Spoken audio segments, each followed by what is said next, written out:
So the Hebrew University is, of course, one of the world's most important intellectual centers.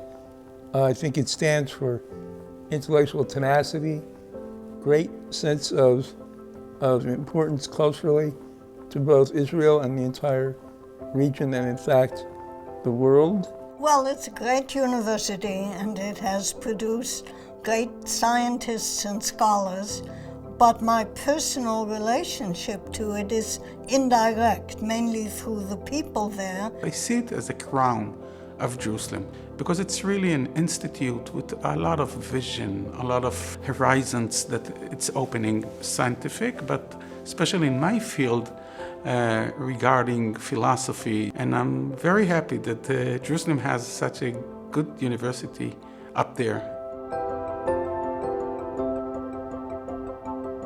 As a value, I value honesty, but my greatest joy I get from my family. And I always say to them, remember, no matter how clever you are, how many papers you publish, and what you do, the only thing you really leave behind you are wonderful children and grandchildren.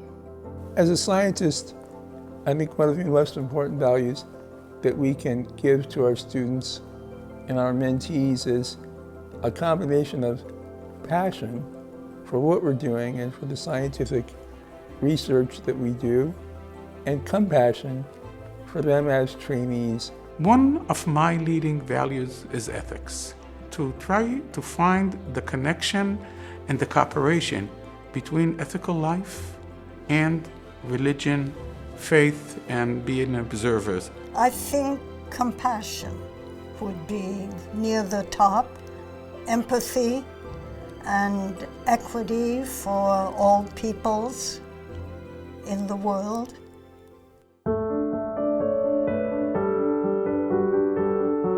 Well, my connection with Jerusalem is really through my husband, who has worked with Yad HaNadiv, and particularly as they were setting up the Institute of Advanced Studies at the Hebrew University, and so we had some really wonderful visits in Jerusalem. First of all, I love this town. The air, the vision, everything that you see there in Jerusalem is lovely. But it's important for me because it's also the capital of Israel, and the most important institutes are in Jerusalem. But the most important thing for me in Jerusalem is the core, the heart, the Temple Mountain that I'm very connected to through my religion, through my searching for the connection with God, with Hashem. Sarah and I were invited to the Hebrew University in 1998, and we spent a lovely week in Jerusalem.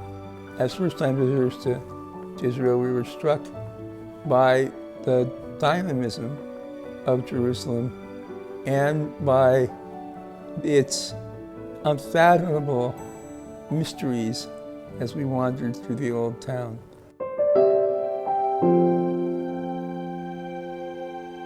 My research consisted of several different projects.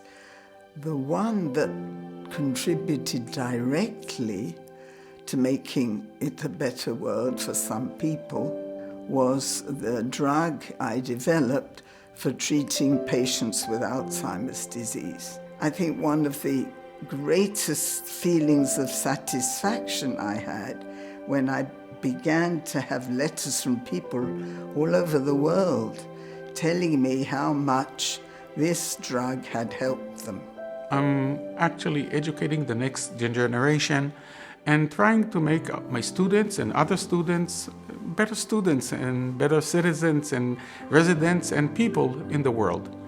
But I dedicate a lot of my time for public work and to make this world better, humanity and religion and ethics. So our research concerns how plants recognize and respond to infection by fungal pathogens and bacterial pathogens. Worldwide, we lose approximately 30% of each year's harvest to pests and pathogens. So understanding the molecular mechanisms of the plant immune system will save us in the end a lot of land, because we won't need to plant on extra land to make up for the losses that we currently live through due to pests and pathogens. Well, we were very interested always, my work and my group, on gender equity. And our emphasis was particularly on changing norms and practices in the workplace and the design of work that will make it easier for women to take care of their families as well as be productive in the economy. And we hope that we have made a few inroads in helping organizations.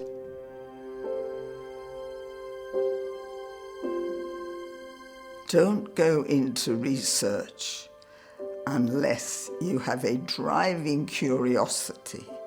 It's the wanting to know which is more important than how much credit you will get, how much money you will get.